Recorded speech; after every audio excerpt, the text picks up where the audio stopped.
Boa noite, não era para perguntar nada. Tá bom. Fiquem à vontade para perguntar, tá? Gente, então, chegou no local de atropelamento, duas dimensões são importantes para o atropelamento, como nós vamos ver daqui a umas 2, 3 aulas. A altura da vítima, normalmente a altura da região do calcanhar até o topo da cabeça, isso a maioria de nós faz, mas uma outra medida que a maioria não faz, a medida do centro de gravidade dessa pessoa. Né? Você vai medir do calcanhar dela até aproximadamente a região do umbigo. Não precisa ser uma medida muito perfeita, mas essa distância do calcanhar até a região do umbigo, ali naquela região é o centro de gravidade do corpo humano. E vai ser esse ponto, vai ser o deslocamento desse ponto que nós vamos considerar durante um estudo de atropelamento, por exemplo. Deixa eu dar um exemplo aqui para vocês. Estão vendo aí uma pista com 2 faixas de tráfego onde houve um atropelamento. Em algum lugar atrás, nós vamos conversar isso quando estudarmos atropelamento, ocorreu o atropelamento. E a vítima, que está lá na frente com uma setinha amarela, foi encontrada à frente do carro. Se eu localizar o sítio do atropelamento, a gente vai ver como fazer isso atrás, em determinado ponto da frenagem do veículo, até que medida eu faço a projeção do corpo? Você vai medir até a região de umbigo da vítima aqui, que é o centro de gravidade da vítima. Equações de cálculo de velocidade de projeção da vítima, como a equação de Zero, uma das mais famosas, aquele D lá da equação, que nós vamos ver mais à frente, é até a região do centro de gravidade da vítima. Então, esse conceito para nós, ele é muito importante. Lá no estudo de colisão veicular, quando analisarmos a direção das forças de colisão, o PDOF, que os americanos chamam, ou linha de ação, como chamamos aqui no Brasil, nós vamos saber se numa colisão, se o veículo vai rotacionar ou não devido à colisão, pela localização do centro de gravidade dos veículos também. Então é muito importante sabermos onde é que está, por exemplo, a localização do CG do veículo. Eu acredito que a maioria de vocês ainda não faça esse tipo de análise, o que me preocupa muito. E acho que isso vai ser um dos maiores ganhos de vocês neste curso, vai ser aprender que, quando formos trabalharmos com um veículo, seja em frenagem, seja em conservação da quantidade de movimento, seja no estudo das deformações veiculares, você, ao chegar no local, você vai ter que fazer uma série de medidas no veículo. Comprimento total, largura total, distância entre o eixo traseiro e o eixo dianteiro, distância entre o eixo esquerdo e o eixo direito, porque todas essas medidas vão ser importantes para nós, para localizarmos e para definirmos variáveis que de agora em diante vocês sabem que é importante. Uma dessas variáveis, um desses conceitos é aqui, ó. Acompanhe a seta, o centro de gravidade do veículo. Olhando de lado, ele tem uma certa altura H do solo, que vai ser muito importante quando a gente for estudar tombamentos, capotamentos, né? E também a localização das coordenadas A e B desse centro de gravidade.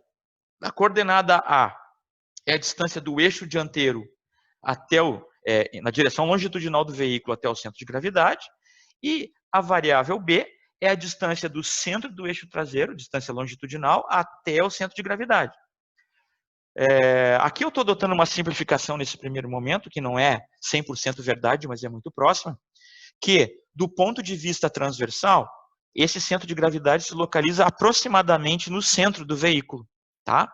Isso não é uma verdade 100%, mas ele é aproximadamente no centro. Agora que nós estamos numa etapa mais básica, nós vamos fazer essa consideração.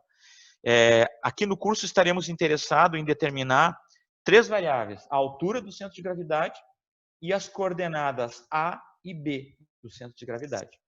Sempre que eu falo alguma informação para vocês, como essa de que o centro de gravidade na direção transversal é aproximadamente no meio, não se preocupem, porque isso não é um chute. Isso é um resultado de muitos levantamentos e medidas experimentais que nós fazemos. Aqui no Brasil, eu e o perito Emerson, acredito que o professor Gustavo também já tenha feito, já pesamos algum desses veículos e é realmente muito próximo ao centro transversal do veículo aqui, essa localização do centro de gravidade. Para vocês terem uma ideia, gente, esse centro de gravidade, ele fica aproximadamente entre o freio de mão e a palanca de mudança de câmbio. Fica aproximadamente aquela região. Não é um ponto, tá bom? Não é algo físico, ele é um conceito virtual, tanto que esse ponto ele não fica em nenhuma, não é nada sólido no veículo, ele é um conceito virtual, é uma região do veículo, é uma área, um pequeno volume em que esse centro de gravidade ele se localiza. Obviamente que dependendo da posição, da quantidade de carga que o veículo carrega, da quantidade de pessoas que tem dentro, ele possui uma pequena variação de centímetros para a esquerda, para a direita, para frente ou para trás. Mas nada que desloque ele, né, muito além dessa região aí, entre o freio de mão e a alavanca de mudança de câmbio. É óbvio, né, se a estrutura original do veículo for alterada, ou se ele tiver com uma carga muito maior do que aquela prevista em projeto, daí sim teremos que fazer algumas considerações. Nesse primeiro momento, nós vamos mostrar para vocês como determinar o centro de gravidade do automóvel, que vai ser muito importante para nós, né, em automóveis. Mas vocês, como a maioria sendo peritos criminais oficiais que já trabalham com acidente de trânsito, sabem que existem outros veículos que participam, né, de acidente de trânsito, como motocicletas, caminhonetes, caminhões, ônibus. Esses veículos, a determinação já é um pouquinho mais difícil, e se nós necessitarmos da localização do centro de gravidade desses veículos, teremos que ir atrás de pesquisas, de determinações, mas a gente acaba achando. Como o meu objetivo não é identificar o centro de todos os veículos, nessa primeira etapa, para que vocês entendam o conceito dessa metodologia, nós vamos trabalhar com o automóvel. Acredito que vocês compreendendo essa ideia de determinação do centro de gravidade, necessitando para outros veículos, com o nosso auxílio, com a dedicação de vocês, a gente, sem problema nenhum, também vai conseguir determinar. Deixa eu continuar aqui, estou admitindo os demais alunos. Bom, exemplo de como se determinar o centro de gravidade